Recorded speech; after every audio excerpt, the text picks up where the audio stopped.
Hey guys, welcome back. This is now episode 3 of what I learned from my startup this week. What we're trying to do here is I'm trying to give just authentic, real life startup advice from someone who's doing a startup for the second time, where I'm hoping that I can help you maybe avoid some of the pitfalls that I've had in the past or that I'm even trying to navigate now so that you can hopefully be really successful. I'm really trying to make this for first-time founders or for founders who are interested in learning more. So I hope you find this helpful.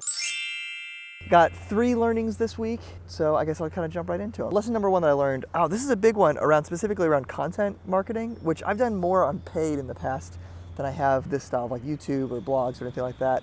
So I got some advice from some friends this week, and they recommended that whatever you're doing from a content standpoint, you have to stick at it for at least 1 year. And I think in the past I've always thought like, I'll give it a couple weeks. If we get some traction, great. But they said like, if you want to see any fruit, one, you have to kind of find your voice, I think, in the process. And so I think I'm still feeling it out to figure out what my voice feels like. And then 2 is that I guess there's some sort of a snowball effect over time that you really have to put in a lot of time. Yeah, that was learning number 1. Also, just so you know, my cat just joined me. This is Clouseau, Inspector Clouseau. And I guess he's joining for this video. That was lesson number 1. So it's that the long game matters when it comes to content marketing. Number 2, it is such a big deal to have other friends who are startup founders. I actually learned this one more on the coaching side. I met with somebody this week. She was looking for some introductions to different investors, and I mean, she really was offering to pay me to just introduce her to other VCs.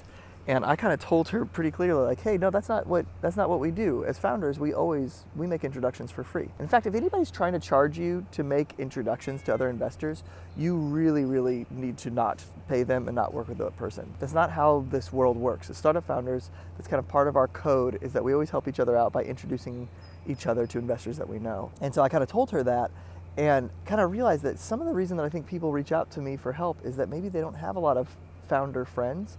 So they see me as a potential founder friend, and I actually would love to play that role for people, and I'd love for you to reach out to me. But it kind of illustrates the problem, which is that I think people really, really need to connect with each other as founders. And if we don't do that, I think it can be really lonely, but also like there's all this power. I think this is why accelerators are a good idea. It's less about the content you get or even the introductions you get. Literally all the introductions I got through 500 startups, not any of those. No, one of those turned into investment, but most of those didn't turn into investment. But man, those friendships have lasted a lifetime, and I still call those people. Even in the past week, I probably talked to 3 or 4 founders who were friends of mine. Even the advice about using content as a long game, that came from another founder. That's lesson number 2. It's a big deal. Find other friends who are startup founders. And ways that you can do that is you can do it like meetups can sometimes work. Even just reaching out to people who are in your area locally. These people aren't rock stars. You can just email them or tweet at them and they'll probably respond. And if not, reach out to me and I can introduce you to some founders that I know who are great people. All right, lesson number 3. This is a big one. Focus is the key to traction. Empty your mind, be formless. I heard this stat somewhere. If the entire startup focuses on one thing, you have an 80% chance of accomplishing that one goal. And if the entire startup focuses on 2 things, you have an 80% times 80% chance, so 64% chance of succeeding those 2 goals. And then if you focus on 3 things, it's an 80% times 80% times 80% chance. So the more things you focus on, the lower likelihood you have of actually accomplishing them. And this was illustrated in this past week. So I've been working with this company, Freight, kind of helping on their growth funnel. And we did our quarterly offsite, and we did a great job 90 days ago of really whittling it down to 3 core initiatives that we had for the quarter. And before that, we had 7. And so we whittled it down to 3, and of those, 1 was like a base hit, 1 was a strikeout, and then the other was a literal grand slam that tripled our revenue in a month. And it's like, man, how crazy is that? Like, if you can focus in on what really matters, and those types of conversations are very difficult because you don't know what you're supposed to prioritize. If you're doing anything new, you have no real idea. And so like you have to use your reason and logic and guessing and estimating and building out projections of what something could pay out to be. When you force prioritization, it's the most important conversation you can have if you're actually going to get traction going forward. It's almost like the things that you're not going to do is the most important thing as opposed to things that you are going to do in some ways.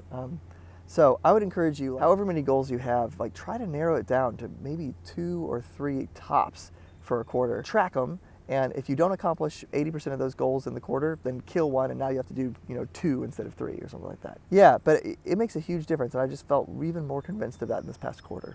So those are my 3 lessons. So 1 is that content's about the long game. 2 is it is a big deal to have other founder friends. And then 3 is focus is the key to traction. I hope you find that helpful. I really am doing this because I hope to really help you avoid any of the pitfalls that I feel like all of us make along the way. We should all be making new mistakes, not ones that were completely avoidable.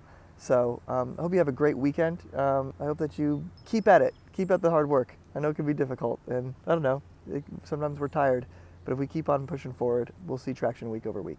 Talk to you soon.